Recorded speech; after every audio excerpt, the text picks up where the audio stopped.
sorry. There still wouldn't be anything affordable for their stuff. They're building high-end stuff, and that's what he's doing. Did you talk to Dylan? You know, affordable. He was all pulling this November after his surgery, and thought he wanted to go for a nice walk. And that was all well and good. But the paintball started to wear off, and then he crossed the street, and as soon as I got home, he was heading home. He just didn't. He was heading home. Lose the pain. I think going home to take some painkillers. So if you have a quarter of that means Get an extra bottle. Oh, okay. when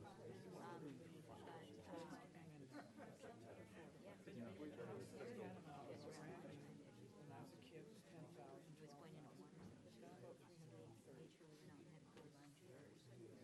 Right, and then like $600 per 100,000. Whose copy was this? That was yours.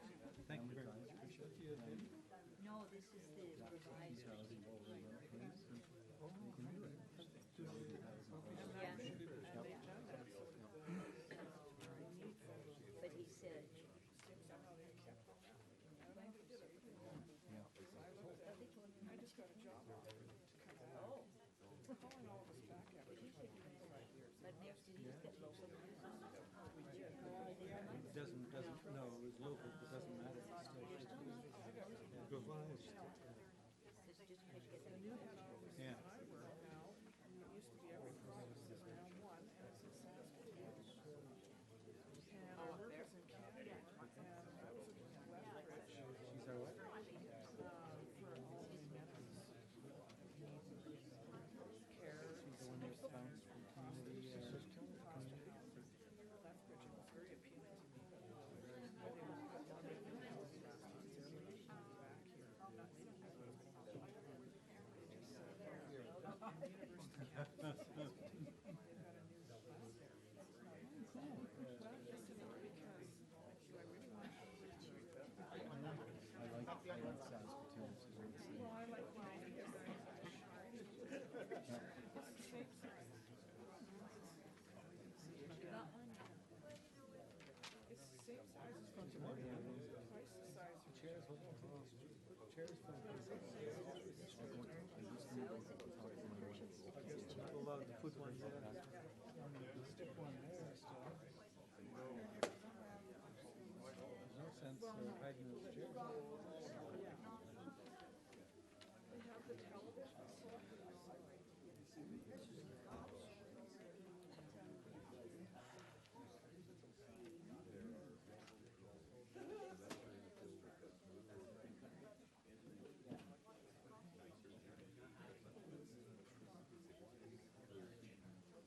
You can get a really nice Saskatoon. They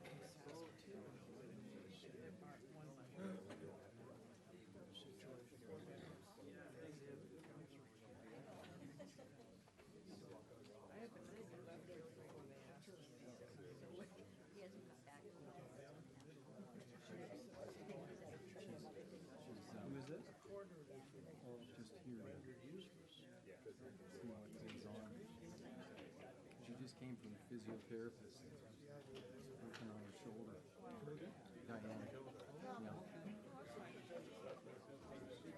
You got your hearing aid tuned up?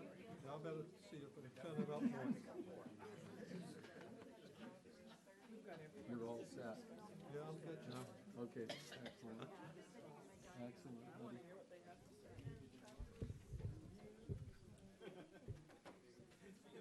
All the council members would be here.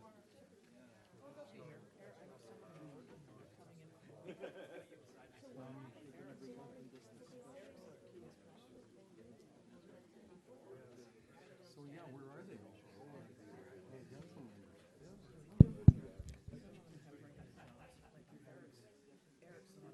Okay, we're going to get going in just a few minutes. We're just waiting for, okay, we're waiting for Eric, and he's here now, and I think hopefully Michelle is not far behind. And then we have the others too.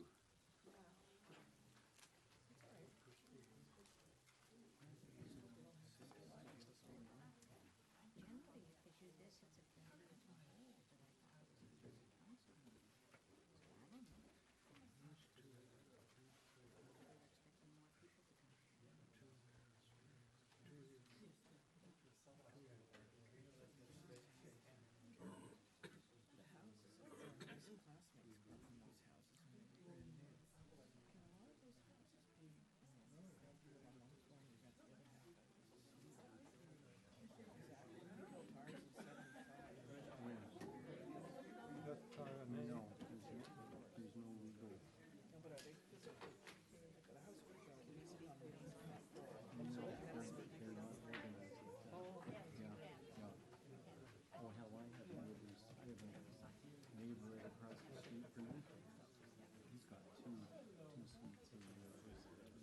All right, welcome everybody. This is a special meeting of Municipal Council, just focusing on the priorities. So I call the meeting to order, and we are being video recorded and streamed, live streamed. So welcome everyone to this. This meeting is kind of a, to some extent, the near culmination of our priorities work. You'll see all our staff are here. Our senior staff, and they've been with council throughout the priority session setting sessions. And I'm going to ask in a few minutes Ms. Koning, our Chief Administrative Officer, to say a few words about the process, including where we are now. So the meeting is now called to order. And we're going to deal with the strategic council priorities for this year and next year. This was a special meeting because we had great difficulty finding a time when all 7 of us councillors could be here and make that decision. So that's why tonight was chosen some time ago. We certainly appreciate that Councillor Murdoch may fall asleep halfway through because he just flew home from South Africa yesterday. So we'll try to keep it. We'll try to keep it moving forward and the like. So to begin with, what I'm going to do is I'm going to call on our Chief Administrative Officer just to give us where we are now, because and where we've been, and there have been some developments very recently. You may have seen in the paper. 2 that we're going to have to deal with tonight, which were pleasantly unexpected, and we got something in the order of $1.4 million grants to develop our infrastructure, and it's very welcome, but it does mean that it can impact and will impact our priorities, and because these monies come with conditions. And one of the conditions is the timeline where they have to, in which they have to be utilized. So we'll hear a little bit about that from Ms. Koning. And so I should have mentioned before when I was talking about tonight, I think one of our councillors, Councillor Braithwaite, has another meeting to go to a little later on, so she may depart, I think, closer to 6 o'clock or sometime just before 6. So, Ms. Koning, can you just walk us through where we've been, where we are, and then also you'll get to the impact of the recent announcements of funding. Thank you. Thank you, Your Worship. I will kind of, I think, go through a little bit of history, since we have a number of people in the audience who probably may benefit from knowing where council has gotten to. So, and then I will talk a little bit about the grants. So if you recall, back in November, we had a facilitated workshop style session. We had Mr. Nason that helped council walk through the priority session and sort of determine some of the activities that council wanted to consider for 2017 and 2018. From there, we moved to another session. I think that was in early January, and we've had a couple of revisions and some discussion, looking for some more information that was brought to council. And the particular item is 4 items that were from the OCP, and it's in the background of my report. I don't know that I have to read those all out. So there was a suggestion that staff go back and have a look and figure out what are the priorities and how they could actually be scheduled. And so we were off doing that when we got the announcement towards the end of March here, as you mentioned, 2 grants. And we were not anticipating that we would be successful in getting both grants, but in fact we were. And so we got the Uplands Combined Sewer Separation Project and the Water Main Extension, which is a secondary connection for water for the district. And as you mentioned, that is an award of $1.475 million. The additional part of that is that both of these projects need to be completed by March 31st, 2018, which is less than a year away now.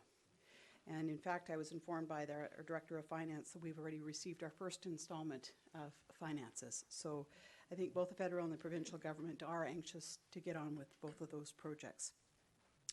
So staff took some time to look at what the implications of that were.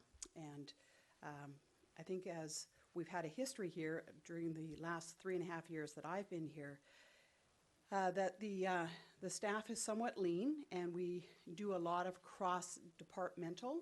And so this was a project that we also did, cross-departmental, to look at what were the implications of all of the objectives and actions that Council was asking us to do. With this new piece of information, this also means all hands on deck for a two project that have to be done within a year's time. So with that in mind, we actually put together a slightly different sort of council strategic priority, and we've got a little bit of a coding system so as not to kind of confuse council, but what we're trying to say is the green is everything that council had already agreed to that we think can still be done. So there's also red columns, and we took some of the items out in light of these two grant proposals. However, I do need to tell you this is always a fluid process, and I can tell you that we've had some recent events, and you're going to hear about them on Monday. That's how recent it is. That we have a report that will come to council on the additional community uses for the turkey head, and that's at the bottom of the first page. So even though I have it in red, there's been some activity, and so we're actually saying that that's green. Okay, I just don't have a way of transferring that from red to green. But that's an item that I think council will be very pleased about, because there's some potential opportunities that have been added that I think also might have some additional revenue opportunities. So I think that that's a good thing. So from there, we,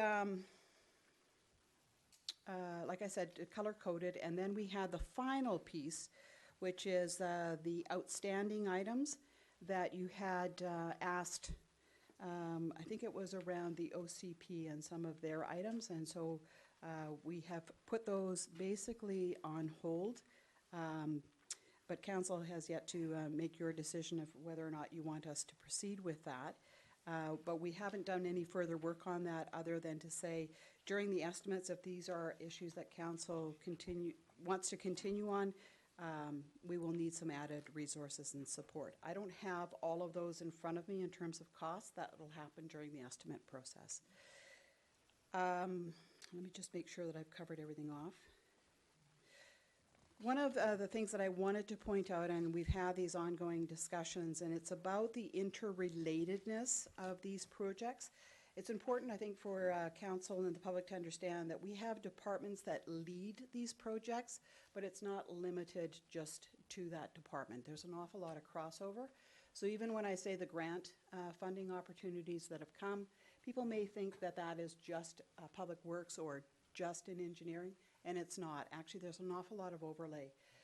Both of those grants come with huge financial reporting systems and other reporting systems to them, so that they do cross over to more than just public works or engineering.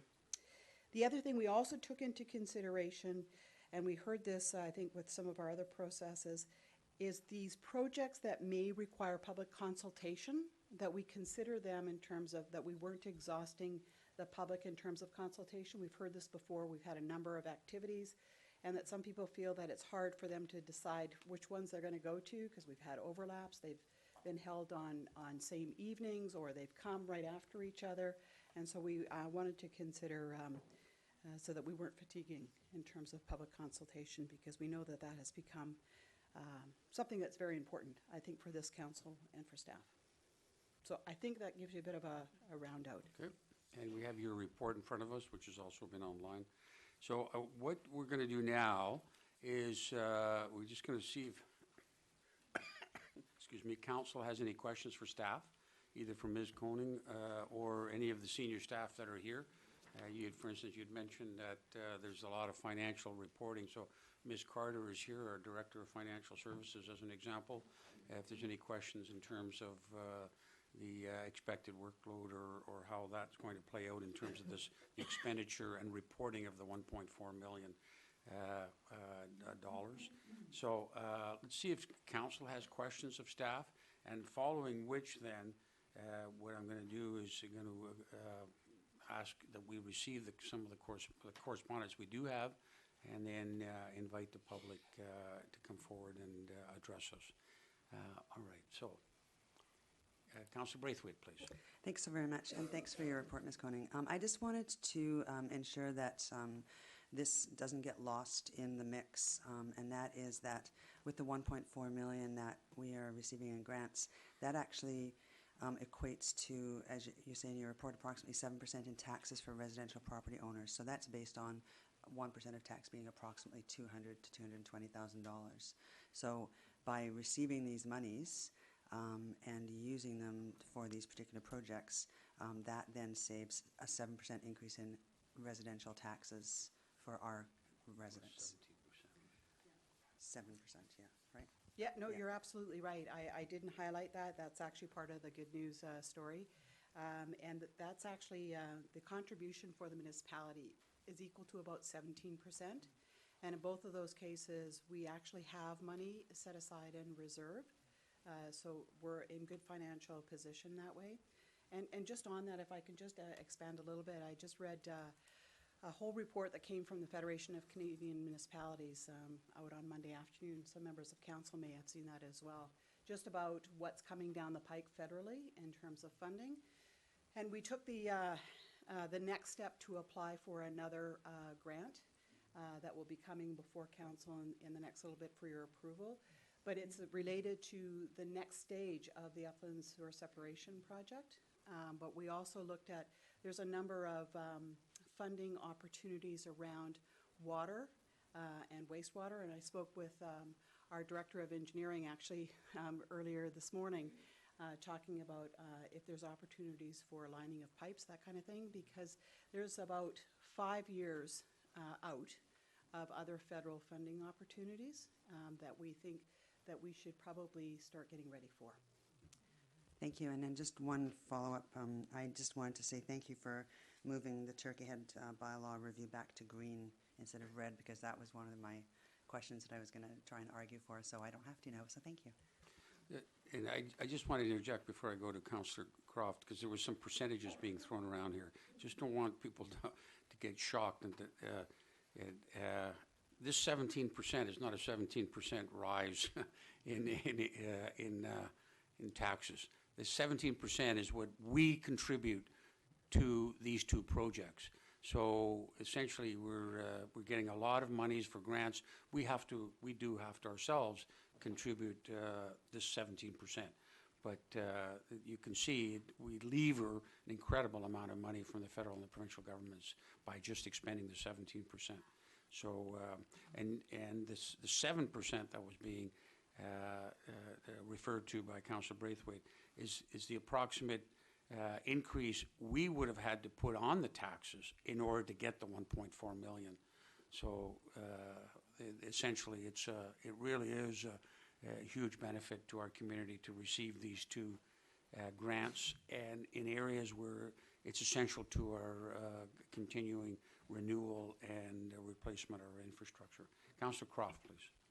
I take it from your comments, Ms. Koenig, that this project is fully funded from the grants and from monies that we have in reserve, but it doesn't account for staff time. I understand that by your comments, that it's going to take up a lot of staff time. And what kind of costs are we looking at? Have you estimated those costs? So no, it doesn't include staff time. Those are things that are just administered through municipal staff. We haven't taken the time to do that. As you are well aware, we have very limited staff, and that's not where we spend our time, is trying to figure out their counting or quantifying that. We haven't done that. You're correct in terms of that the reserve funds are set aside. There are no additional expectations for taxation on either one of these projects. And just as the mayor pointed out, these are what they call 17-cent dollars that are afforded to the municipality. That's what it costs us to do that. Normally, projects like this are usually 33, so it's like one-third, one-third. So this is even a better benefit for the municipality. So I hope that answers your question. Councillor Croft, thank you. Any other questions from council? Okay, so Councillor Murdoch, please. Just for my clarification too, we have a couple of other significant projects probably coming down. We have some building upgrades and sort of keep getting those back up on sort of a long-term maintenance track, and obviously just general sewer and water and roads projects that we've been talking about but probably haven't really funded fully that are going to obviously impact public works and engineering and other departments quite a lot as well. Just out of curiosity, is that sort of will this impact sort of getting to some of those types of items as well, or is that sort of the expectation is that we'll kind of those will be sort of dealt with in future, not the next 2 years? At this point, I think there's been some slight adjustments, and you'll see that during the budget. But I think the anticipation is that we're going to try and get all of this work done. It may be that some of it is contracted work. So in terms of the design work, a lot of that will already go out to an engineering firm. It's about us internally managing that contract. So that's more of a paper, a desktop exercise, as it were, for the first part. But in terms of the pipe in the ground, we've already started to do that. We did part of that project last year, and we were not impacted. We maintained some of the other infrastructure projects that are ongoing. Thank you. Councillor Nate, please. Thank you. Through you, Chair, to staff. First of all, thank you very much for your report. Ms. Koenig is very clear and to the point, and also congratulations to you and your staff for citing the opportunities for acquiring these substantial grants. It serves us all very well, so thank you for that. Just one of the notes in your April, I think it's sorry, let me get the date of it. It's the March 28th report. You noted there that, as you've described to us the green, red, purple status of the various initiatives, that of particular concern, I'm just quoting from your report, to staff is the inability of the organization to move information technology initiatives forward. And I did note there are reds on several of those, and I was just wondering if you might, because it's sort of the machinery in the sense, the non-human machinery of the organization. What is the implication of not moving forward on those particular initiatives? So I'm actually going to answer that twofold, and one of them is something that you'll have a further conversation, I think, at estimates. The implementation of updating sort of software is one component. And I think that what we are recognizing is that we have some issues of just even internal hardware and okay, now I'm getting out of my element because I'm not a techie person. But hard drives and, sorry, that's not the one I'm looking for, the servers, thank you, is what I'm looking for. We don't have internal resources that has helped us to identify some of these things. So in order for us to be able to put in those softwares, and we've been doing this sort of a little bit piecemeal, we need to have a bigger plan. And so I think part of that plan that we're going to bring forward to council is the consideration of an IT manager, somebody to help us with that process. And I think that council has identified a number of areas, and as staff have pointed out, areas as well. So we've been working on things like improving our GIS. We've been trying to do improvements in terms of our webcasting. But as you will note, and you are fully well aware of this, is that we've had some glitches over the last couple of council meetings. And part of that is because we've been a bit makeshift, and I don't think that we have a best plan about that. And I think that most municipalities are recognizing that probably e-governance, as it were, is sort of the direction that we're going. And I think some of these things, unless we get the foundation of this, we're going to have further issues and problems. And we're not going to be able to address, I think, some of the things that council is wanting us to be able to do in this new world that we live. And we've put it on sort of into the red zone for now. So that's just the reality of our circumstances then. So, and just as a follow-up to that, so yes, we put it in the red, but I think that, I don't want to leave with the idea that we would never get to this. I think that part of it is we're saying all of the things that we have in these greens are doable. These are things that are going to be managed, that we can actually, barring other unforeseen circumstances, things that we can get done. I mean, we're already into 2017, where the first quarter is done. Some of these projects, the council has already approved, staff have already been working on. As we get through those projects, if we have time and there's opportunities, we can start moving those up. Okay, Councillor Zelper, questions, please. Yes, thank you, Chair. A question for our CAO.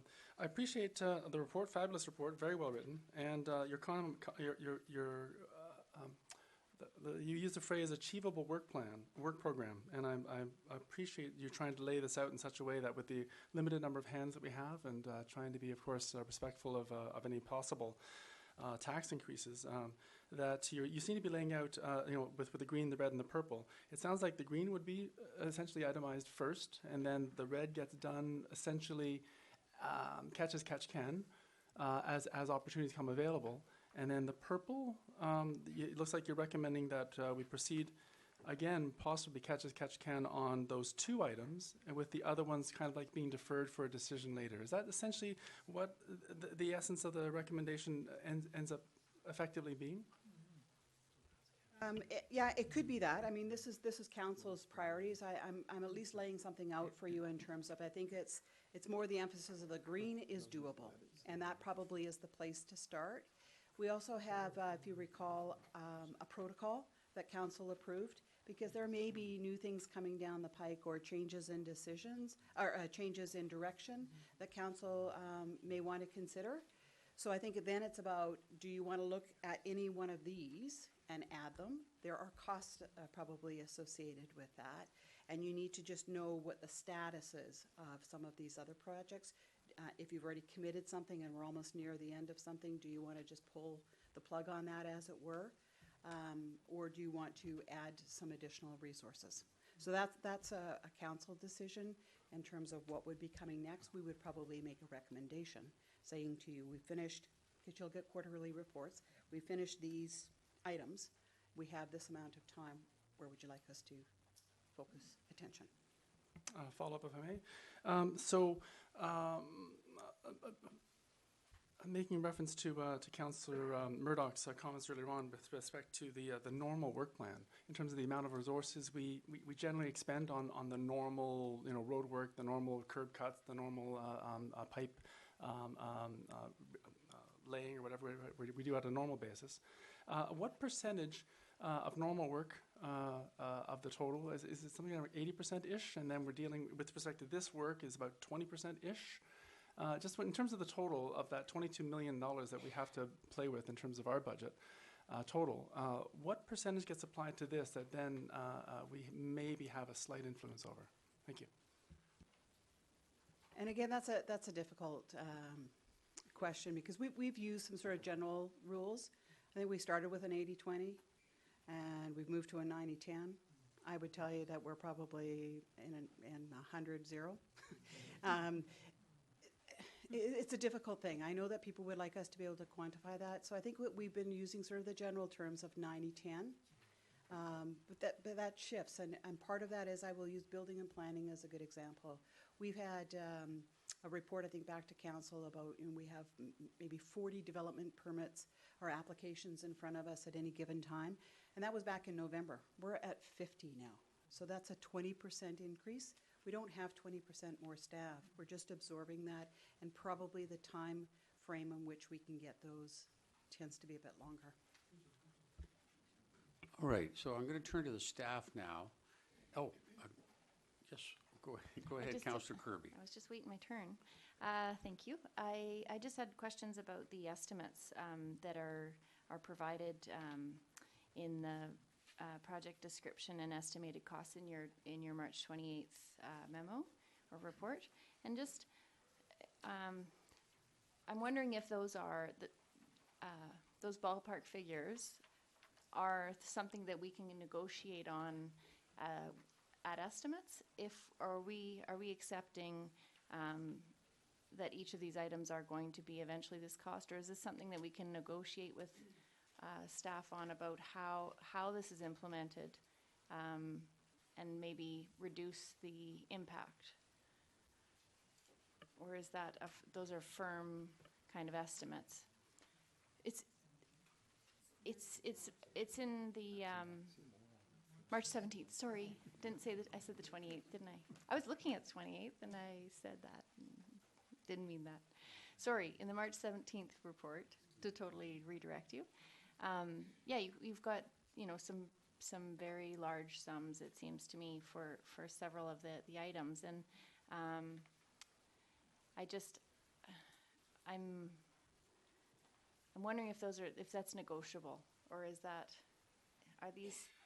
are these based on estimates of previous experience within Oak Bay, or is this based on other communities' experiences? How do we get there?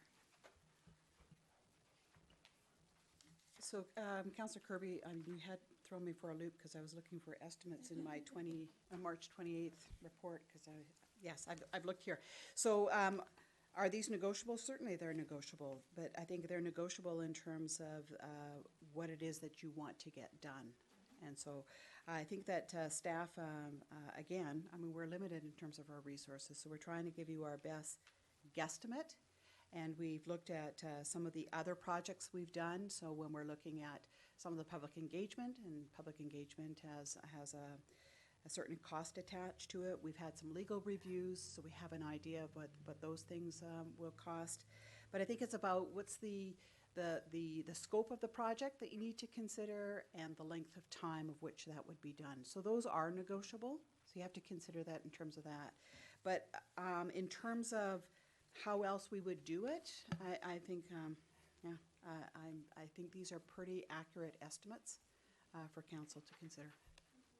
Thank you. Now, I'm going to turn to the public, and we invite people to come up and address us. The first round, we're going to ask people just to limit their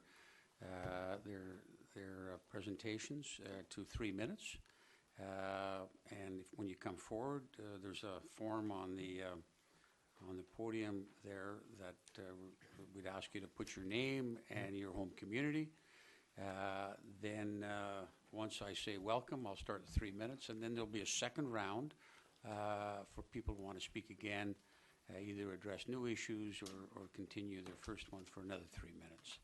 And following that, then we'll bring it back to the issue back to council for motions and discussions. All right?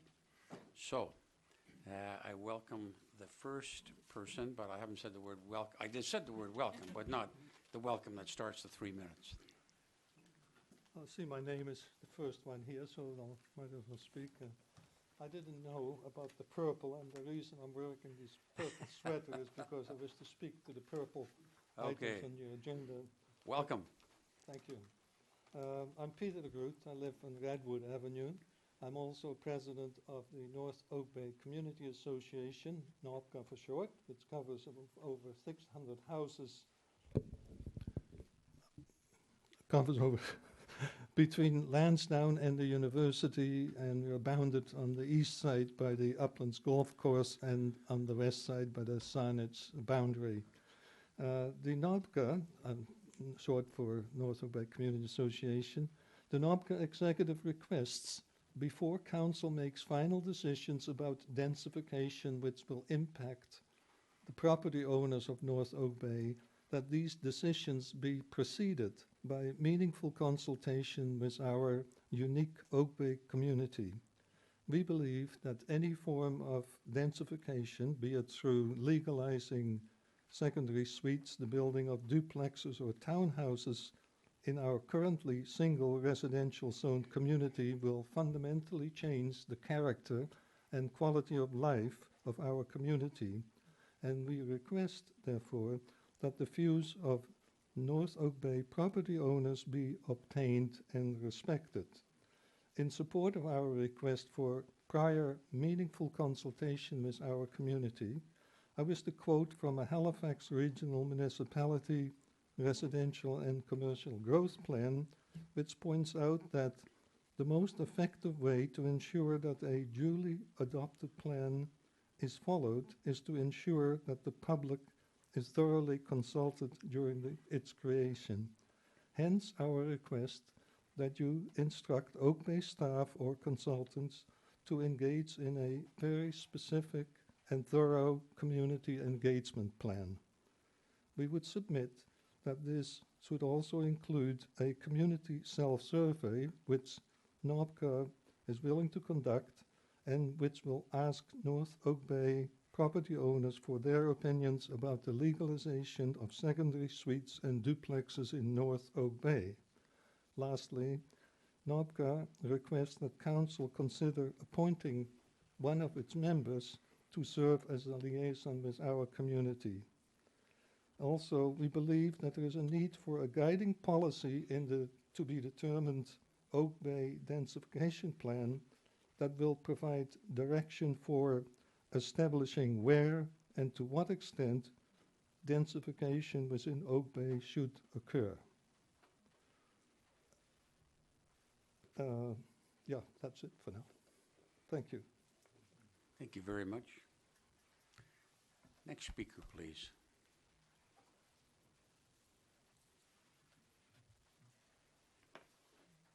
Thank you, And Mr. stand close to the stand-up microphone.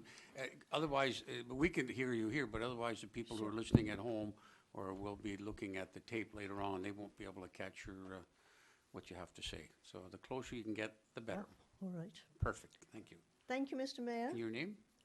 My name is Tara Douglas, and I too am from North Oak Bay. Welcome. Thank you. And thank you, councillors and all senior staff who are here today. Like Peter, I belong to the North Oak Bay Community Association, or NOPCA, and I am pleased to see that secondary suites and issues of densification is somewhat being postponed because it means that we have more time to reflect on some of the issues. I myself have mixed emotions regarding densification. I support the idea in theory, but I'm also very wary of the concept. I suppose it's the push-pull of any great change. And because this is an emotional issue, I think that our elected representatives need to tread lightly and attempt to go slowly, bringing the community gently on side. It can be done, and it has been achieved by such methods elsewhere. First, I would like to know what end goal do we have? Do we know where the tipping point is for Oak Bay? Should we be aiming for a 10 to 20-year plan for doubling, tripling, or quadrupling the population? Sooner or later, it will change its character, and Oak Bay will change from being Oak Bay to Joke Bay.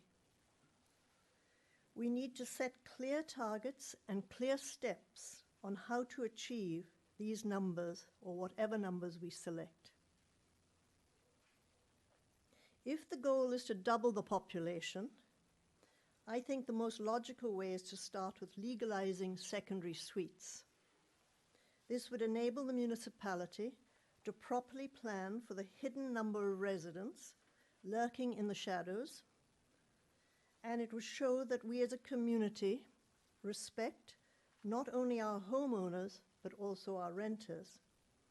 The renters would be provided with a safe environment in which to live in dignity by knowing the building code for their apartments took into account fire retardation, mold growth due to lack of adequate ventilation, plus the other infrastructure standards that enhance the quality of living.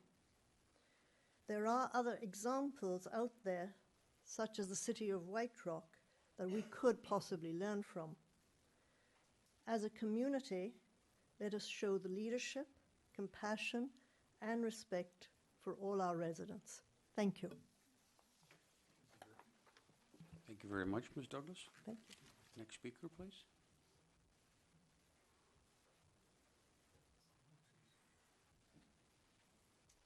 Hi. My name is Jason Cara, and I am proud to be an executive member of the North Oak Bay Community Association. Okay. Oh, sorry. Don't forget to fill your name out, but Yep. welcome. In September of last year, the District of Oak Bay held an open house to discuss the residential infill strategy.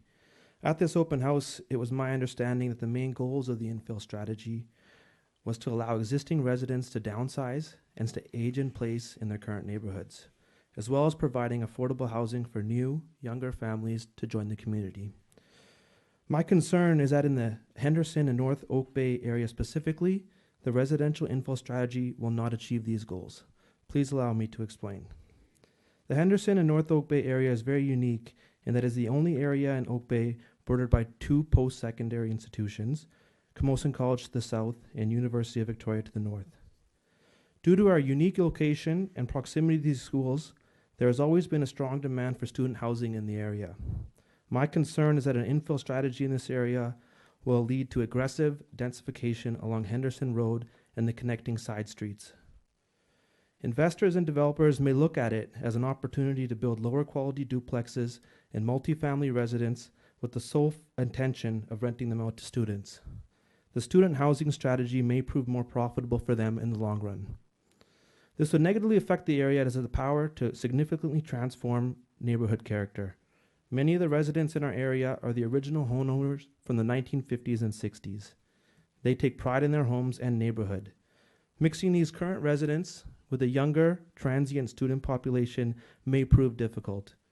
Another concern is the reduction in property values due to increased parking, congestion, and crime brought on by a large student population.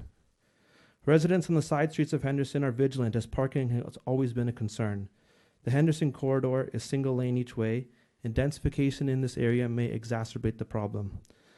I do understand the need for a well-planned infill strategy, and I appreciate the position that the mayor and the council are in. I only request that time is taken to carefully analyze how densification will affect specific areas in Oak Bay, and if that will in fact achieve the goals set out by the district and the official community plan. Thank you for your time. Thank you, Mr. Carroll. Thank you. Next speaker.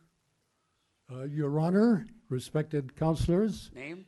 my name is Paul Thomas, as you know, Mr. Thomas. and I'm Don't forget to fill out that little okay. Will thing do. there. Can I do this while I'm talking at the same time? If we'll see if you can. Okay. But you may do it. I'm at the age where I'm starting to lose some marbles, but I think I still have a couple, and I'll try to make my comments short and sweet. I'd like to speak to the issue of student housing. I'm a retired professor at UVic, and I understand the need for student housing, but you should be aware that UVic, when it was first planned, it was planned for 5,000 students.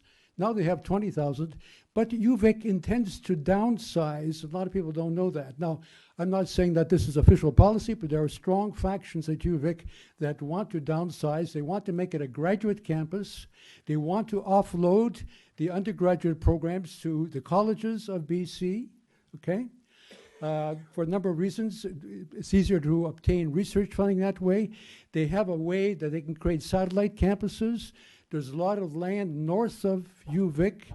UVic is moving into telecommuting, where people don't have to be on campus to take the courses, just come there for certain research labs, advanced labs, okay?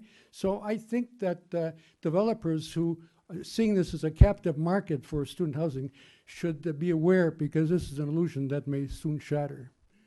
Thank you. Thank you, sir. Thank you very much.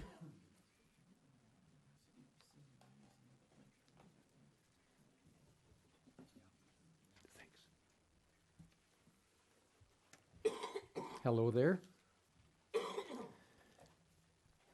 I'm Phil Macon, and I've lived in North Oak Bay for 38 years. And I guess Welcome, Mr. Macon. Thank you. Over the years, I've shipped you all a fair bit of money. My take on things when you start talking about densification is a little bit more direct than the aforementioned speakers. And I've got just a couple of examples because I know I've only got 3 minutes, but every year for 38 years I've gotten the mayor's letter. And we're gonna get another one very shortly, and it says, hey, we've done all these wonderful things in Oak Bay, and that's the good news. The bad news is your taxes go up by double or triple the rate of core inflation. And it seems like it's been that way year after year after year. So when you talk about densification, making things affordable, I'm calling you out on it. I'm saying, unless you take a look at the big drivers, the big cost drivers, which are policing, fire, and staff, that train is already left. There is no affordability left in Oak Bay. What I want council to do is focus on what you need to do the next time you sign an agreement with one of these service providers. And we had the opportunity when we got out of full policing in Oak Bay and went to community policing augmented by our shared services agreement with Saanich, but we didn't make any substantive changes. So our costs now are huge. All you have to do is look at the mayor's letter, look at those pie charts, and look at the size of the police one, the fire one. It's something that really needs to be done. I would ask you not to spend any more money on deer. It's going to break my heart. Leave the deer alone. Don't spend any more of my money on it.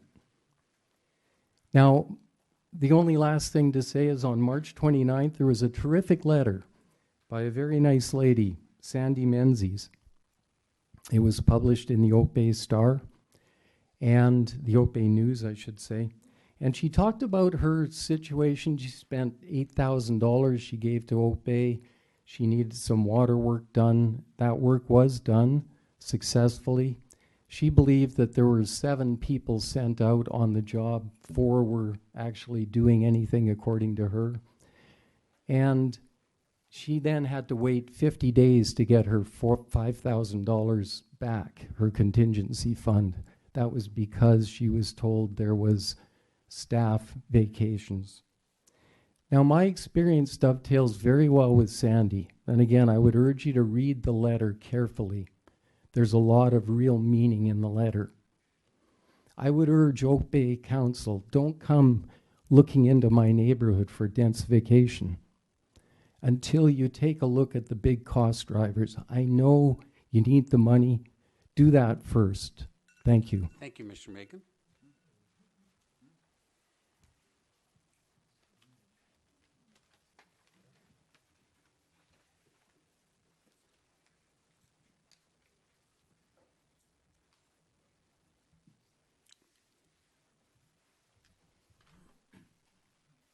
Good evening. My name is Louise Neal. I'm a resident of the North Oak Bay area. Welcome. Thank you. Unlike many of these people, my partner and I moved into North Oak Bay about 5 years ago.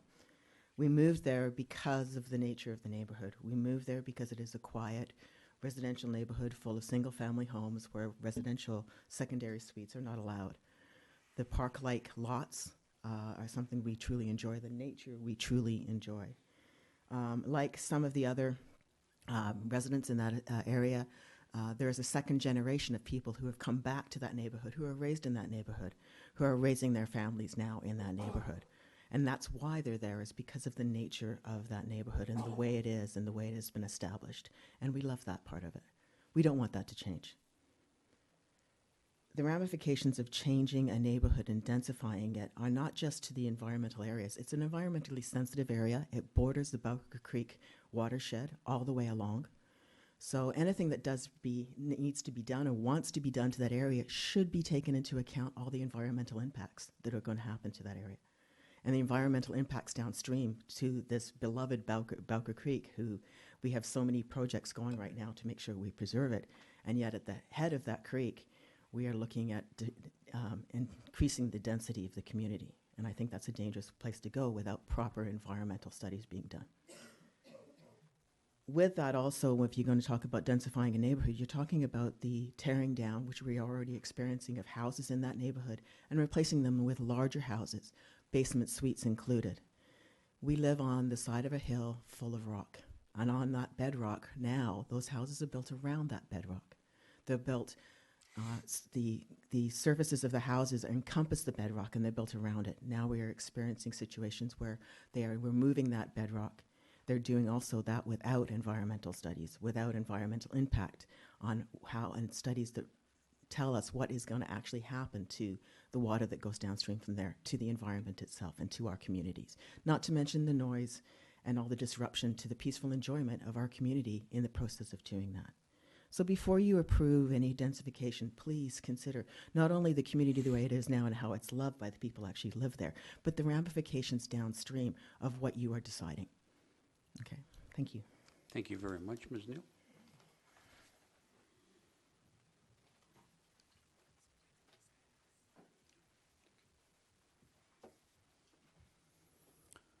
My name is James Sultanum, 1009 Monterey Avenue. Welcome. Mr. Mayor and councillors, I'll be brief. I have 5 bullet points. Changing the focus a little bit. First, I'd like to thank and congratulate Ms. Koning for her realistic report. I think this conversation boils down to the fact that the city of Oak Bay has now a very unusual situation, which is we got a grant that came with a deadline attached. We have to complete work by March 2018. And it's true that staff is overworked. The 90-10 rule has just been pointed out by Ms. Coney. And just a reminder that whatever new expense and new priorities council incur, remember the rule of thumb. For every 200K that a new priority, for a new priority you decide on, that will increase our tax bill in 1%. And so all I would like to request that you support her report in full. This is a very unusual situation.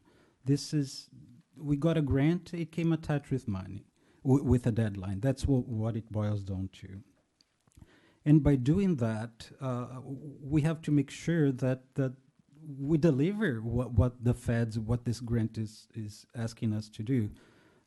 From now on, new funds we're going to be able to apply for new funds. So we have no option but to do whatever we have to do right. So increase our chances to get more funds in the future. Thank you. Thank you very much.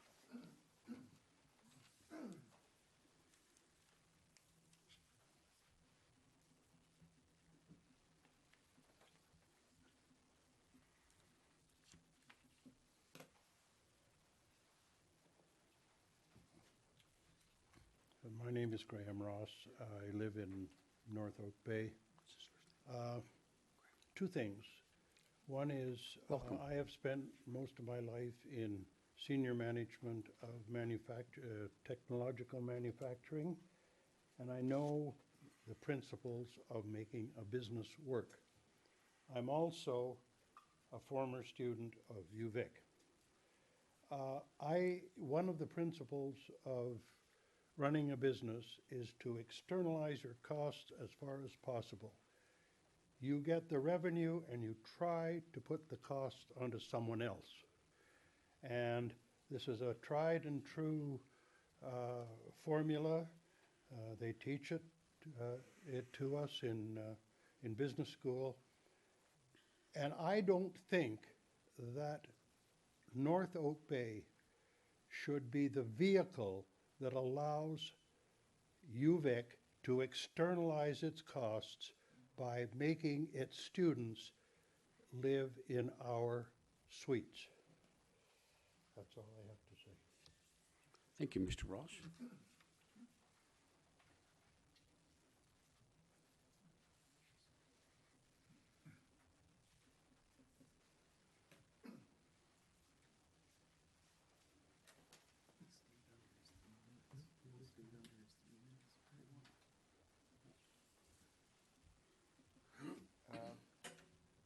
My name is Mike Wilmot, and I live in Oak Bay. And first of all, I would like to ask a question of the CAO, which I don't think should come out of my 3 You minutes. would ask it through me.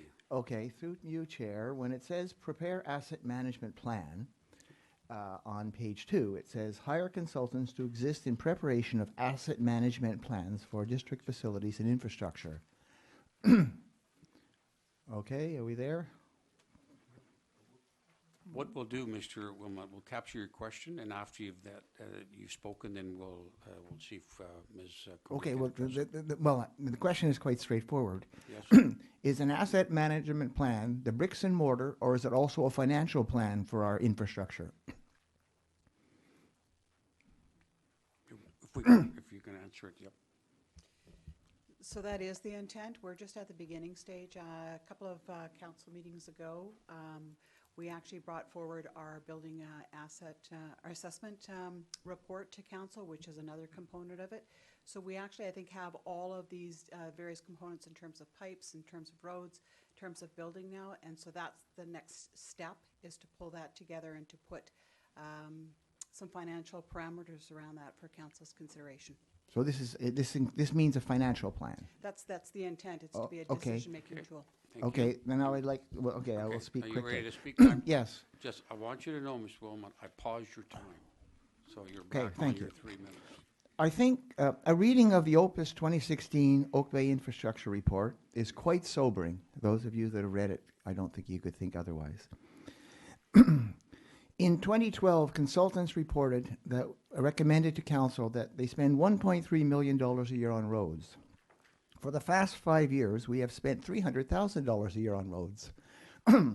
I don't think the engineer would have any trouble spending an extra $5 million if he had it available at this moment, if we'd actually spent $1.3 million on roads instead of $300,000 on roads. So my point is that we have a crisis in infrastructure, probably $125 million. By the time 2017-18 goes by, and by the time we eventually get a financial plan, it'll probably be 20 or 21, which means that that's 10 years after 2012 that we're finally getting serious about infrastructure. Now, the elephant in the room is infrastructure. This conversation, it seems to me, often operates in a bubble. Nobody seems to be talking about a financial plan for infrastructure. Like people, something's got to change. We can't just say, this is wonderful, we got 1.7 million and pat ourselves in the back. We're talking about huge chunks of change. And if that financial plan doesn't contain some way to put some money aside to get on with it, I mean, you know, municipalities can go bankrupt. You know, there's problems in municipalities as anywhere else. And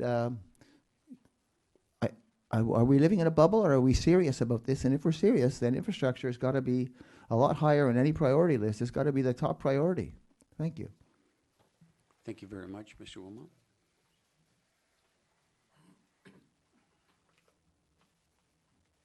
Did you get a chance to put your name there? Yes, I did. Okay, thank you very much. Next speaker. Okay, thank you. I'm trying to get my head around what I read in the newspaper. It's Susan Roundtree. Thank you, Ms. Roundtree. Yeah. Welcome. We've been at our location since just at 1921, 1922. And I was concerned when I read that article in the paper a couple of days ago. I can't remember the lady that wrote it, about $250 million. And I wasn't clear whether that was including the values of the buildings and the, or was it just to do with the maintenance of the sewer lines and the roads and the underground services. I knew the manager, the accountant for Vancouver, and that this is true. We were talking, that was about 15, 16 years ago. And when it was to do with infrastructure costs, and when they got to a point where he was having problems getting the money, instead of doing it as a 50-year, in civil engineering, when you're maintaining things, you have a period in your head. And he was using 50-year cycle for his water lines and his sewer lines. And he said what he had to do is he had to take it to 100 years. I'm serious. And so I see the condition of we've been in the same location. I've seen what's happened to our roads. I've seen lines blow up in the middle of the night and fill my neighbor's yard with gravel, and the municipality has to come running out and fix it in a hurry. So if that's $250 million that we've been deferring in services in my lifetime, and we want to do it over a 50-year plan, that would be $5 million per year. And that's on top of part of the $22 million that we're bringing in now. I don't understand the numbers. I'd like to have a clear understanding of what my taxes are going to, I mean, we're adding in the sewage thing now. We're adding and adding and adding and adding to our property taxes. And all I can do, if I want to, is defer my property taxes if I don't like what's happening. I have no control right now over what's being added to my property taxes. I'd like to know what we're planning. Are we going to do 5% per year or 3% per year? How are we going to handle our property taxes in the future for these services that we've been deferring? What kind of numbers are we can we anticipate? I am licensed as a financial planner. Before that career, I was in civil engineering with Environment Canada and water management, freshwater management. So I'm trying to get my head around the numbers right now. I want to know what my budget's going to be. Thank you. Thank you very much, Ms. Roundtree.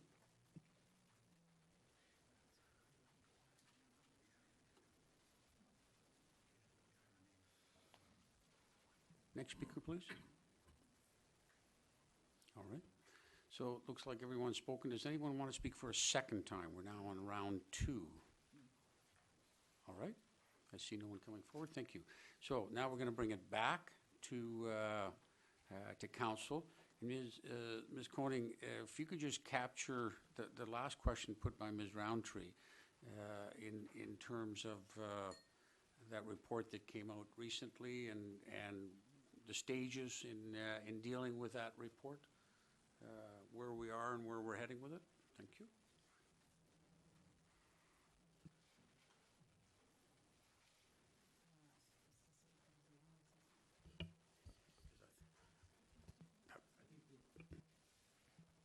Okay. I think there was the building assessment report that was being referred to that came out very recently. So I'm not sure how much more I can expand on that. I think that, as I said, we've had these different components that have been brought before council. The building assessment plan we've been trying to get it onto a council agenda for several months. So that actually just came a couple of weeks ago. I think the intent is our director of engineering has been heading up sort of the asset management plan, and I think that there's various components of that, and so I'm not sure if I'm putting him on the spot to be able to kind of give a little overview of sort of where we were at, a little sort of recap from the council meeting. I'm not sure if you're able to do that, Mr. Horan. I'm putting you on the spot.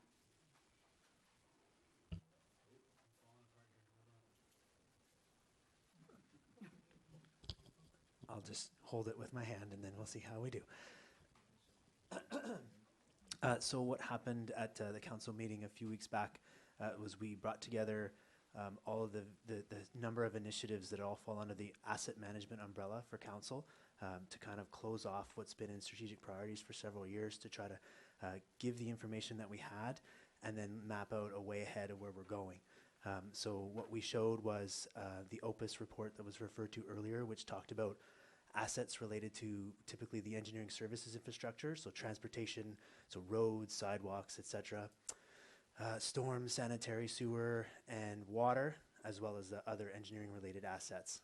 So that was the OPUS report. We also presented the buildings assessment and the needs assessment related to municipal buildings, and both of those had captured in them an understanding of their condition and then cost of replacement or cost of maintenance over the long term. So that was a lot of information to assess, and one of the main recommendations that staff brought forward for council was there's a lot of work to be done still to prioritize and provide a way for council to make a good decision about where to go next.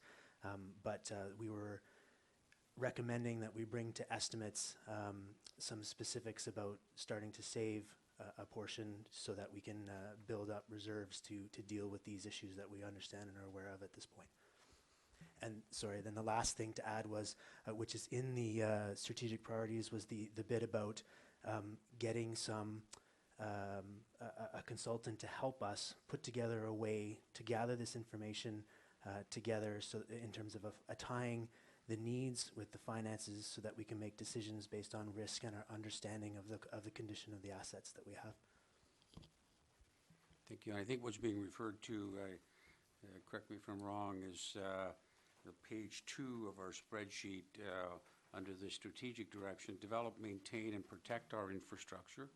The objective there is to prepare asset management plan. And that's what you're referring to in terms of pulling that together. And that's something that communities throughout British Columbia are doing now under the to some extent under the direction of the province, and they've provided some funding to put these together. And we're tackling it like many other CRD communities. We're ahead of some of them, and we're working towards having this asset management plan. So that's a preparation tool for the next 25 to 50 to 100 years. So something we're doing. So thanks for pointing that out, and thanks for your answer, Mr. Horan. Being on the spot, Ms. Koning. So just to follow up, and you're quite right, Your Worship, in terms of it's something that sort of is anticipated. It also is required for a lot of future grants, and so that's one of the reasons that we're also putting that before council, because as I mentioned earlier, in terms of the federal budget, there's a lot of tie-in in terms of what is your needs in terms of your asset management, what is the plan that you have in place, and that supports in terms of our applications as we move forward. So it's a little more systemic approach to this. I think over the years, we've been quite good with smaller asset replacement, although I shouldn't call it small. So for instance, our fire chief is here, and he's created, and his predecessors created reserves, because we know fire truck A is going to last 20 years. So what are we going to do in 20 years' time? And I think the most recent one we purchased, we had the monies on hand because we had kind of made an appropriate prediction of how much it was going to cost, how long the asset was going to last. So we're essentially taking that idea, the direction, and as Ms.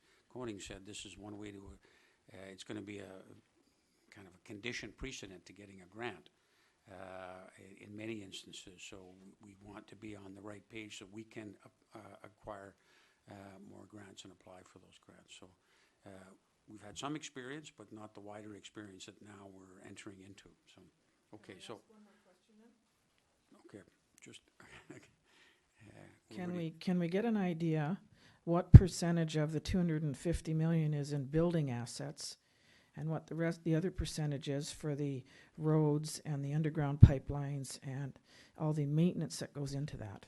Okay, so that's the report and the decisions that council will have to make over time, because for instance, the building asset plan talked about, or the building assessment plan, I think, talk about what should be done in 0 to 5 years, what should be done, I can't remember, the next phase was 5 to 10, and then 10 plus. So it's a matter now us looking at that and then making some decisions around that. So that will come. Okay. Now we're back at council now.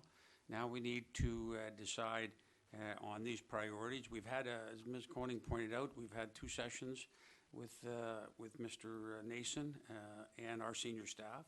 We've had a chance to debate this on other occasions, and tonight is really the expectation that we would kind of give staff appropriate directions. So we see what the staff recommendation is. Essentially, is it's contained in our spreadsheet, and to move forward, we need to give staff the direction based on that. Do we? I have to just wait. Sorry, my iPad went to sleep here. Wakey. Here we go. And we go to Ms. Koning's report, and we see what her recommendation is. We may want to graft other issues on there. And the recommendation is that council approve the revised council strategic priorities for 2017 to 2018, which is that spreadsheet I held up, and we all have a copy of, and we also have online for the members of the public. And it's really been the one that we've been working on and refining ever since that first session with Mr. Nason in November. It's been, we've done some heavy lifting from time to time on this, and so we're at the stage essentially of coming to grips with some decisions. So we're at the stage where perhaps we can entertain a motion which we can discuss. If there's any amendments to that motion or any other motions following that, this is the time. Let's get to it. Councillor Zelka, please. Thank you, Chair. Whereas, there's an achievable work program that's being laid out in the March 28th report from our CAO, I wish to move recommendation 1, that Council approve the strategic priorities as laid out, with the green being already approved, the red basically being done as they can, and as mentioned in the report, the purple that we would get to and possibly decide on if we can. Okay, moved, and need a seconder? Seconded? Okay, it's now on the table. So we can entertain amendments to that. We can entertain subsequent motions if we want, but right now that's the motion that we have on the table. So speakers, please. I just want to clarify. I thought that the green is what we're doing, purple is what we're deferring, and red is what we're stopping. I'm not certain that's what the motion said. Is that correct, Ms. Koenig? Okay, maybe we could clarify the motion, because it's not correct the way that it's been. So it's really based on, the motion as I understand it, it's the recommendation based on the report, right? And that's what the motion is. It may not have been articulated exactly that way, but it's the accepting the report and the conditions set out in the report and the recommendations followed. Yes, I asked for clarification, essentially what it meant. Yep. And that's my understanding, yes. Yep. And it's set out in the report. So I think the motion is sufficiently clear at this point to proceed with. All right. So go ahead. You have the floor. While I support all of what has been done here and the work that's been done here, I really find it difficult to abandon the work that has been started in implementing the official community plan. We have a recommendation from the Advisory Planning Commission that makes a recommendation that we move forward on the regulation of the existing secondary suites, that we create zoning for our duplexes. And I think that those are two things that should stay on our list that we work at in our next 18 months as this council. And I feel very strongly about that, because the history and discussion of secondary suites in Oak Bay has been a long and varied one. There are more than 178 communities in BC that have secondary suite regulation, all but Highlands and Oak Bay lack regulation in the capital region. Oak Bay's history related to secondary suites originates during the Second World War, where laborers working in wartime as servicemen returning from overseas occupied this form of housing. There was a need for this type of secondary housing because of wartime restrictions on new house construction. My research of 1944 minute books mentions two-family dwellings and homes with borders. During World War II, 4 borders were allowed in Oak Bay homes, but this number was later reduced to only 2 borders, and housekeeping rooms were eliminated. More than 70 years later, these provisions remain unchanged in Oak Bay. While I have yet to prove that two-family dwellings described in the minute books became the 466 residential properties with suites as described by the BC Assessment Authority, I believe these properties are cited the residential properties. There's also seemed to be confusion between the difference between duplexes and two-family dwellings. A duplex is separate electrical and water service, often sharing storm and wastewater services. Two-family dwellings have only 1 meter and servicing. In checking the BCA records again, I determined there are only 67 legal non-conforming duplexes in Oak Bay, not the 400 that we've been led to believe over the years. This is a very small number to create a regulation around. I think the confusion becomes apparent because of the mixture of the wording of two-family dwellings and duplexes over time. I continue to support the regulation of secondary suites in Oak Bay for the following reasons. Inclusiveness. Residents that rent suites and homeowners that have them should not be forced to live and hide in the shadows of our community, under the radar, simply to protect themselves from the complaints and enforcement. This is hardly the hallmark of an inclusive and welcoming community. Transparency and fairness. Regulation opens up the system to public accountability, both for tenants, homeowners, and the community, and ensures administrative fairness through well-developed and implemented public policy. Public health and safety. All local governments have a responsibility and a potential liability for community health and well-being. All other housing is regulated through provincial regulation and local bylaws. Therefore, secondary suites should be included. Regulation for health and safety sits squarely on the shoulders of the municipality and council. It should not be up to neighbors to regulate the use of these suites, some of which have been used for secondary suites since the early 1940s. Existing case law suggests that local governments would not be found negligent for losses that occur as a result of local government policy. Therefore, local government council determines that having affordable housing is more important than ensuring that a building code standards are enforced, and adopts a policy of not conducting inspections of secondary suites. They should not be liable for any claims that may arise as a result of their non-enforcement policy. There's a guideline for local governments in 2005 made by the provincial government. Consumer protection. BCAA describes 469 homes. A month ago, now 466. It appears as though people have appealed their secondary suite notification on their BCAA assessments. Residential dwelling with suite is how they're defined by the BC Assessment Authority. For the unsuspecting buyer, this would suggest some sort of legal or unregulated or regulated suite, which then leads to problems when after purchase the buyer later discovers their mistake. I believe secondary suites should be contained in existing homes, and that additions, laneway houses, and law suites and accessory buildings do not qualify for secondary suite regulation. Regulation should include adequate parking. Size should be specified to accommodate a student, a senior, or a caregiver. The suite should provide a safe housing alternative. Secondary suites are a form of rental housing that is typically affordable, ground-oriented, and market-based. I also believe that Oak Bay should adopt a moratorium on enforcement of secondary suites until adequate housing policy on the subject is developed and implemented. The OCP is clear about secondary suites. I continue to support the APC's recommendation to regulate secondary suites, legalize non-conforming duplex bylaws, and I also believe a heritage conversion bylaw could work very well in our municipality and would support the work of the heritage conservation area.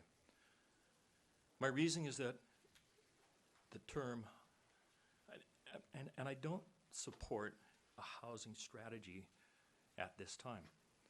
A housing strategy usually includes, and this is also by form of housing action plans provided by the BC government in 2015, they support social housing. They target for creating and preserving affordable housing to meet future demand and affordable market housing policies. We don't have affordable housing in Oak Bay, and if we believe that we can ever create affordable housing, I think that we are fooling ourselves. Many communities have gone through a housing strategy discussion only to find their communities are not affordable and the strategy was misinformed. The City of Victoria just went through a very long housing strategy, and they've already found that the housing strategy is not meeting the now needs of the City of Victoria. It's my belief the OCP provides enough direction to move forward with secondary suite regulation, heritage conversions, and duplexes. Thank you. Thank you very much, Councillor Croft. I just want to interject a procedural question for Ms. Koning. If council were to want to keep the purple alive, or some or all of the purple alive, so that would really be that first page, procedurally tonight and or at estimates, how would that be accomplished procedurally, not substantially, because that's up to council. So if that's council's desire is to include one or all of those items, they need to add that to the recommendation so that that's what the direction that you're giving to staff in terms of that these are council's priorities. As I mentioned, then staff will likely be putting together some additional estimates that you need to consider during estimates in order for us to be able to do the entire strategic plan. So would that best be done by an amendment to the current motion or a subsequent amendment? Or, sorry, a subsequent motion? Procedurally, just so we know. Your Worship, you could do that either way. Okay. So you could approve these and someone could move to add, or you could just make an amendment to add. Okay, so probably a cleaner way would be to deal with the motion now, and then following that, I will entertain any subsequent motions that deal with the issues that you've raised. Is that okay for everybody here? Councillor Zelkin? Is it also possible, in terms of a third way, in that if Procedurally, you mean? Yep, procedurally, okay. I'm asking about procedures, that if we, for example, don't approve or don't add these items tonight, that they could be simply treated as per our policy that we have for adding new priorities at a later time. We have a very specific policy on how to do that, that could also handle these issues. Yep. So what you're referring to that protocol that we've established? Yes. Okay. So, although I think the protocol we've established was for new items. These are on the list, so, but either way, it doesn't really matter. I think your question is, can they be added later? Yep. Staff? Your worship, yes, things can be added later. I think what staff are really hopeful, though, is that tonight we're able to get from council some clear direction on how to move forward with your highest priorities, and so we can get going on. To be blunt, we have next week budget meetings where we're going to talk about how, if we need to fund some of these priorities that you've identified. Okay.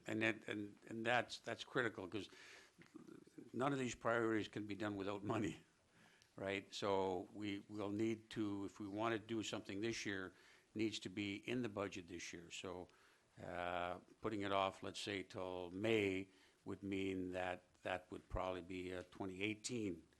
So we'll see what happens after the main motion, if there's other motions, and we'll take it from there. Okay? Okay, so we're now on this motion, essentially is to accept the recommendation. Speakers, please. Okay, Councillor Murdoch, please. I think it's just worth being very clear on this one. As presented, the Turkey Head parking lot review, that's coming, that is actually green on this report, correct? The three red under the maximized use of technology, those are to be attempted to get completed. I understand there's some pretty critical software upgrades that need to happen there. So those are still sort of there, and they're really probably more operational in nature than they are council priorities in any case. So we're essentially trusting that staff, as they need them, will still bring those forward and have time to do it. Is that a fair reading of that? Yeah. Actually, and if you look at the report, it actually says that at the bottom part of that. Yeah. Okay. So that's part of the adoption. And I have no issue with the report as is, leaving the purple as is. And I don't know. We've debated the pros and cons of everything, and whether I certainly feel it's better to have a housing strategy or housing plan before we go making significant changes. But whether that's first or you look at secondary suites, I just think that the question in front of us right now is we have money to do some critical infrastructure pieces. I think we're probably, the amount of work required to do those is really substantial, and I think that we have to just recognize that if it turns out that most of that can be done by a consultant and the impact isn't so large, we can always have this come back and consider whatever we want to consider as part of that. But I think that's a piece of it.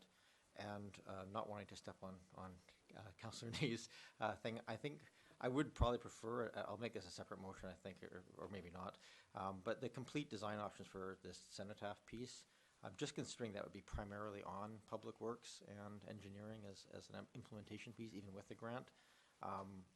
That maybe should be as a red or a purple, as an opportunistic one, as opposed to a piece, which is my understanding. It's really subject to grant funding anyway. But just for clarification, that also is actually, it's our parks. Right. I'd be heading that up. Fair enough, but yeah. Okay, thank you very much. Any other speakers on the main motion? Main motion we've got. Okay, Councillor Kirby on the main motion. I'll try to keep it brief. I do want to follow up with some other motions afterwards, but regarding the purple items. But I'm very pleased to see how staff have managed to include so much, considering what we've with the grant money, what we've taken on as well, or what you've taken on actually, and so I appreciate that so much is in green. I was pleasantly surprised, and I think you deserve great kudos for that, and I just wanted to mention that. Thank you. Thank you. Councillor Ney on the main motion, please. Just very quickly, so I concur with Councillor Kirby about what staff has been prepared to commit to. It's a very full agenda. That's very clear. So through you, Chair, just a point of clarification so we're all on the same page, is that as I'm understanding the staff report and the recommendation that has been made to approve the revised council strategic priorities, that were we to shift the priority of any one of these items here, as staff has laid out in the report, it's not possible within the constraints of current budget, but that if we were to do that, there would be these other costs to be incurred that council would need to consider. Okay, that was just a point of clarification. Thank you. Thank you. Okay. Any other speakers? If not, I'm going to call the question. Okay. All in favor? Any opposed? None opposed. That passes unanimously. Thank you very much. And before we go on to any other, I just wanted to take a quick opportunity to thank staff. I mean, this has been a long journey together, and it started in November. So I think staff's done a great job kind of refining and working and being very flexible, particularly in light of what happened recently. So I think they are to be commended, and I also thank the public who's been involved as we went along, either writing to us or speaking about these, and I think that's been helpful too. All right, any other motions on this issue then? Okay, yes, go ahead, please. I think that that we would be remiss if we did not take action on the first block here in purple, and at least considering one, if not the first two, the undertake the regulation of secondary suites and the development of zoning appropriate for existing, and I'm going to emphasize existing, the 67 existing legal non-conforming duplexes, because I see, well, I think that I think we need to act on those two fairly, I think, small items. I don't think it's not breaking ground. We're not doing something that's hasn't been done before. This is not innovative. This isn't a grand change to Oak Bay. It's just accepting what exists currently and ensuring that the people that are living in those circumstances have a bit more security, and that we are doing our part as municipal governance to make sure that the health and safety of our community is well looked after, and that we're not creating a situation that could put anyone at risk. Okay, let me just ask the procedural question. Would one way to accomplish that, Ms. Koenig or Mr. Jones, or Ms. Jones, any of you can answer, would that be to request that the purple items, we call them that, go to estimates for consideration, and that would allow us to look at the cost implications and how it can be done within the context of the budget. And so that would keep that alive, subject to obviously funding and ability. Would that be the way to do it? Your worship, if that was the will of council to look at each one of these or one of them, absolutely, there'd be a motion to move it forward to estimates for consideration. From staff perspective, with any of these, there's numbers that you could choose to put in, or in fact take out if you wanted. So, I think we would prefer that you have. It's clear that the majority of council wants to look at that. So, because each one of these is going to require work for staff to do over the next week in preparation for estimates. So, absolutely, if there are any of these that you would like to add or take out, we'd be happy to do so. We'd just like to make sure that there's a majority of you that are interested in doing that. Okay, thank you very much. So, there's no motion on the floor. So you've heard what the staff has said. Would be helpful to be specific. Because there needs to be, I guess, more work done in terms of refining, if there's enough time to refine the estimates. because these are fairly high-level estimates that you've referred to before, and the more that go forward, the more time-consuming and perhaps less precise it would be. So I now am prepared to entertain a motion specifically.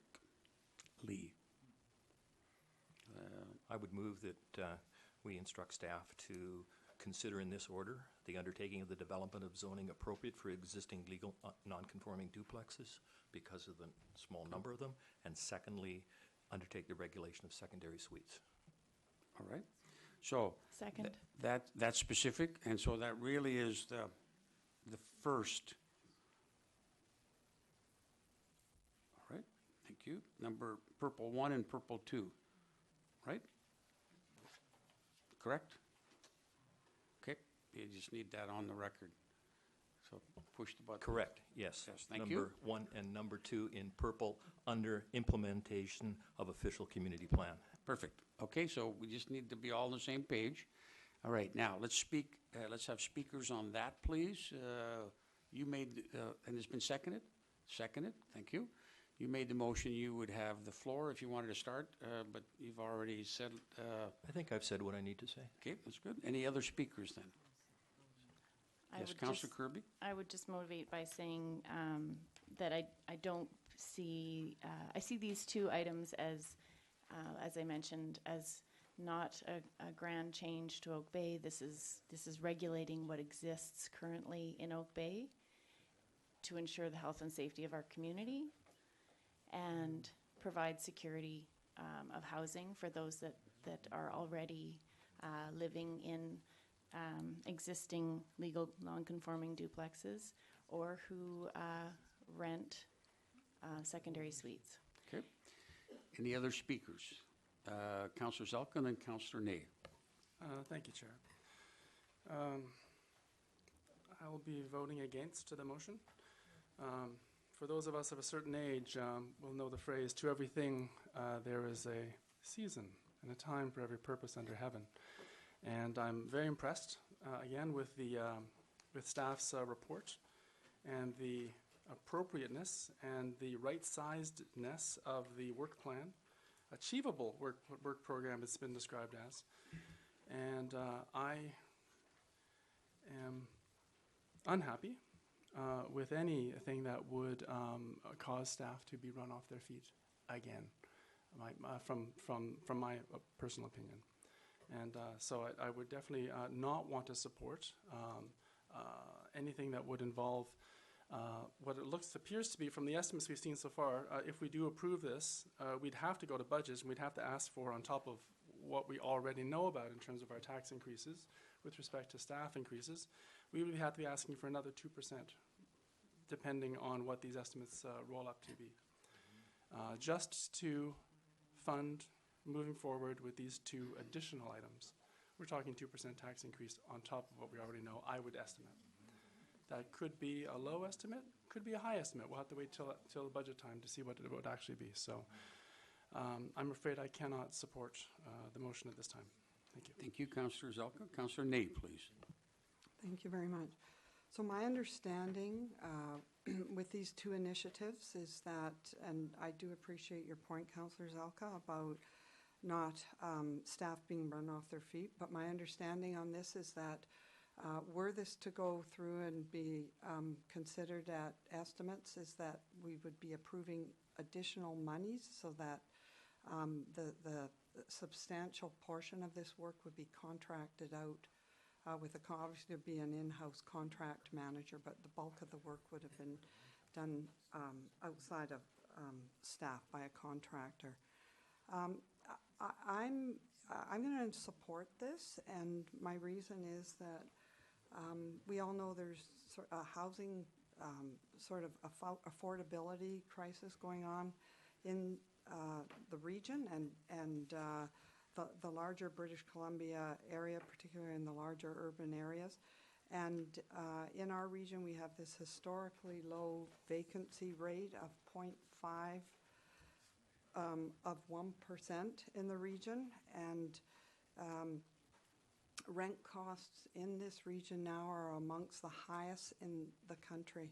So we've got an affordability crisis. It seems to me that at least for secondary suites and other housing options, were we to address non-conforming duplexes, this would make houses more affordable, certainly would create more housing options for individuals, and it also makes our housing stock more diverse and more inclusive.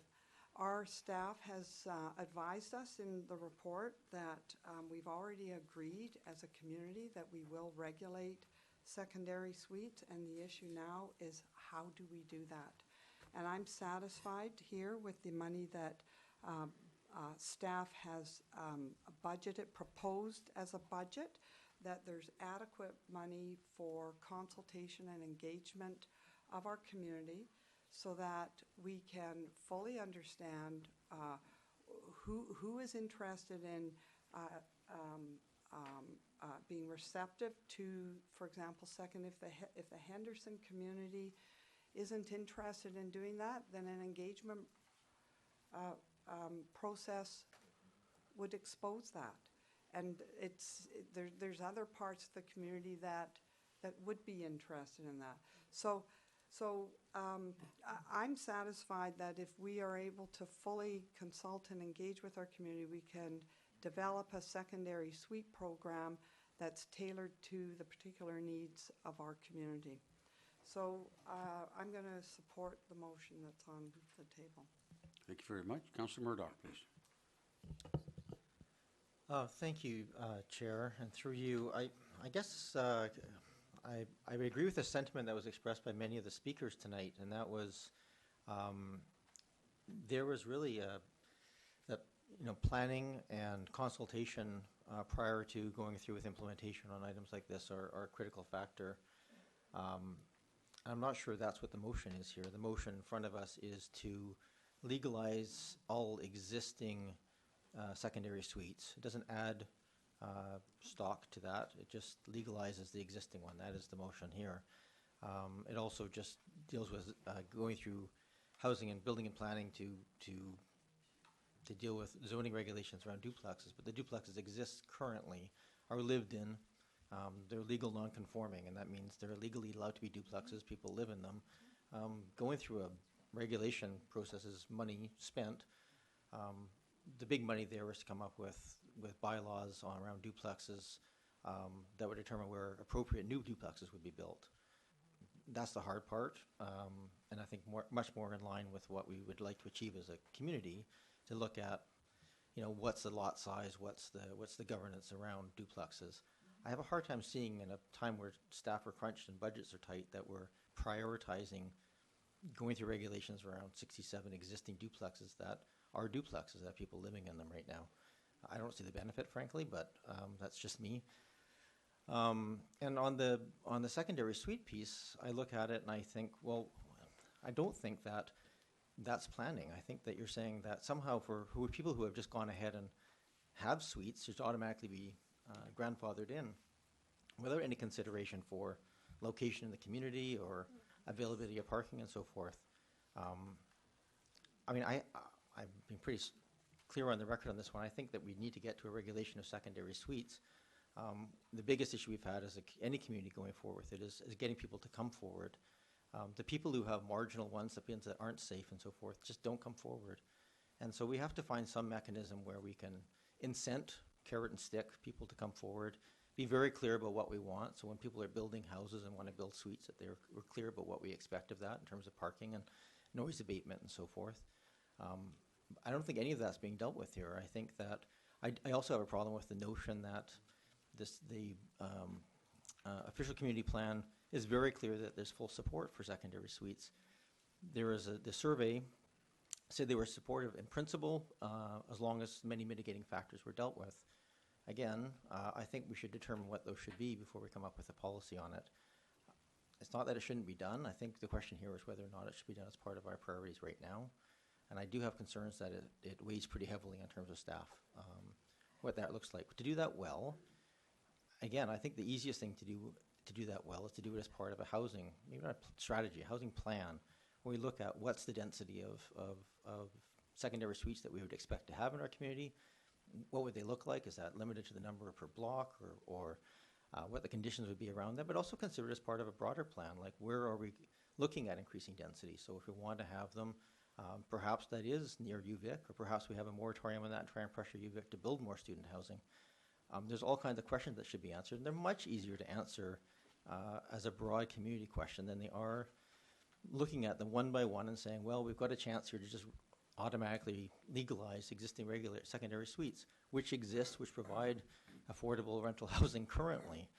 So from a priority perspective, I would just much rather look at this from a big picture. And this year, by the end of this term, we certainly can't get to having all the bylaws in place and everything else, but I think we actually could do what I wish we had done in the first place with the official community plan, which is to come up with a housing plan and say, here's the areas of different kinds of housing, and put them on a map and have a broader community discussion about it.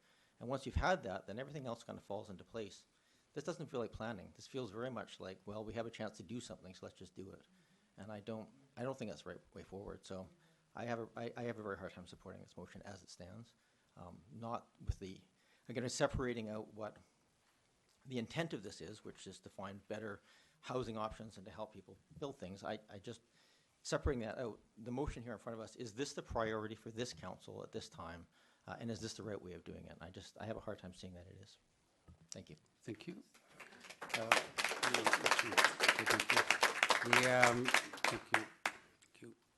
The motion is to send this to estimates for ability for us to see more precise figures. Councillor Zelka, do you want to speak a second time? Thank you. I wish to move an amendment, please. And the amendment is to add the words, and that these programs be 100% cost recovery by the users. So that if they, essentially, if the programs were put in place, that they would be cost recovery by those who are participating, 100%.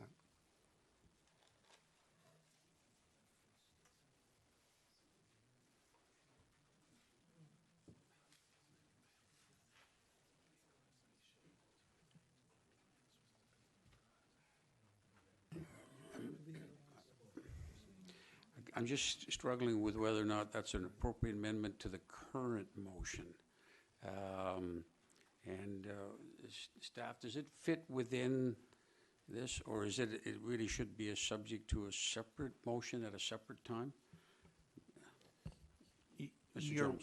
Your Worship, from a procedural perspective, I don't see that there would be any I feel it should be a separate motion, and I don't necessarily think there would be any issue of having it as a separate motion, because you still have an opportunity to move that, which would in effect accomplish the same thing that you would intend to do by an amendment to the motion. Okay. Yes, go ahead. On a point of information, I see that built into the March 17th report, which provides the estimates, the initial estimates for some of these programming, that it makes reference to, for example, on the regulation of secondary suites, it makes reference to the cost of this program would be somewhat offset by inspection and permit fees, but the revenue is difficult to estimate as it is dependent on program uptake. So since the recommendations are referring to costs, I just wanted to make it very clear in terms of if we were going to proceed with this, that the directions to these contractors, I presume it will be contractors since our staff have already told us they have no time or resources to do this, that they would be given the instructions that it would have to be, whatever's designed would be 100% cost recovery, and those who are living here in Oak Bay wouldn't have to pay for it. Thank you. Mr. Jones, on the procedural point, can this be, I think you've given one view. Did you want to continue on that? Your Worship, I understand the intent of that motion or amendment to the other motion. I think as staff, we could not guarantee that that would happen, because as is suggested in the report, it really is how much money you might recover is dependent on the uptake of the program. So, you know, going into it, we'll know what the costs are, but we will not know what the revenue is. So we can't in advance make that determination for council. Okay, so Councillor Zalka, let me ask you, are you prepared to have it as a separate Motion, or do you want to have this as an amendment? Thank you, Chair. This might be moot if no one seconds it. Well, at this point, there is no seconder. That's a good point. Okay, is there a seconder? Okay. No seconder. Okay, so we're back on the main motion. I think we're ready for the main motion. Go ahead, Councillor Zelka, do you want to speak to a second May I time speak to a the second main time? motion? Yes. On go the ahead. main motion. Yeah. Thank you very much. I have the details of Delta's, the District of Delta's secondary suite program. They just went through a 5-year system, a 5-year analysis, 5-year implementation, where they actually regulated and legalized all of their secondary suites. And they have got some very interesting results that I think are very educational. And for me, in terms of the 7 habits of effective people, I like beginning with the end in mind. So what have some other districts done that could possibly inform us with respect to us proceeding down the same path? And what has been learned in Delta is that they had a very hard time getting uptake. They have had to drop the fees. They've had to drop the requirements. They've had to have all of Delta taxpayers pay 100% of the $350,000 per year it costs to maintain their program, to hire the staff, the additional staff, to run this program. It is not a cost recovery. It is not being paid for. They have had to continue to waive fees. Now, they did insist, and they have, in terms from a safety and health perspective, every house that participates must get a second water line. It must get a building permit to put in a proper second kitchen, effectively turning the house from a single-family home effectively to a duplex. We're talking very, very expensive modifications to the house to legalize these houses to make them health and safety appropriate for moving into a proper dual family home. These are not small costs. For us to imagine that we're going to solve the affordability crisis that I agree, exists across Canada, across the world, with this program here in Oak Bay, I'm afraid is a little unrealistic. Thank you. Any other speakers? Councillor Kirby, and then I'm going to call a question, please. It certainly is unrealistic to think that one small bylaw change would solve the affordability crisis in this region, considering the state that it's in. I think that comparing our community of 18,000 approximately to a community of 100,000 is unfair. We are not Delta. We are not in a Metro Vancouver suburb, and we have an entirely different scenario here that I think we've been in the works. We've been looking at the legalization or regulation of secondary suites in this community for 10 years. And I know that because I was appointed to the initial committee that was struck by former Mayor Chris Costin in 2007. And we've been meeting and discussing and surveying and communicating, I don't know, about this issue for 10 years, while the entire region has moved and has adopted bylaws to ensure that the health and safety of their community is looked after. And there are people living in secondary suites in our community right now that deserve the respect of the municipality addressing the issue and accepting that those dwellings exist and that they are entitled to the same protections as everyone else, that they're included, that they're part of this community. 30% of Oak Bay, 28% of Oak Bay rents. We need to recognize that they're just like everybody else and they deserve the same respect and health and safety regulation. If we don't know where those suites are, we can't provide fire and policing safety as adequately as we might hope to. I don't think it's fair to put that burden on our fire and police services to know that there's a suite in a house when a fire happens. And if we don't know, how would I live with that? How would I live with the responsibility of knowing that I hadn't addressed this issue if we'd left it so long, 10 years in the making? And it's been approved by 70% of the community said that they supported the regulation of secondary suites in our survey. In all neighborhoods, in every single neighborhood in Oak Bay, 70% or more. In my neighborhood, it was 78% in that survey that said, given we address parking and traffic concerns, given that we address, you know, the context of Oak Bay, this is something we need to face. We need to deal with it. I think it's time to get on with the regulation of secondary suites. I'm not going to discuss tonight how we do that. I think that that is an entirely different conversation that needs to take place over the next 12 to 18 months.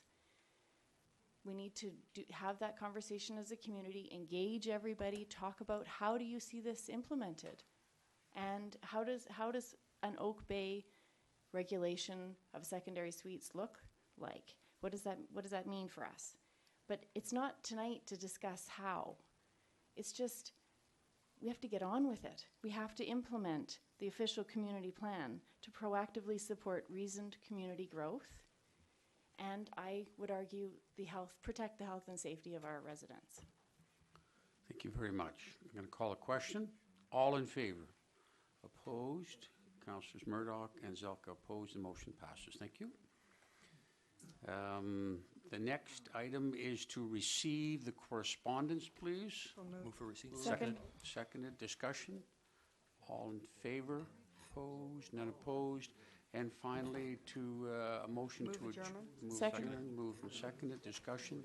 All in favor? Opposed? None opposed? Thank you very much, everybody, for coming and contributing. Thanks again to the staff.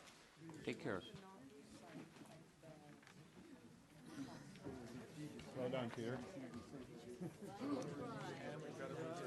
With some proper transparency.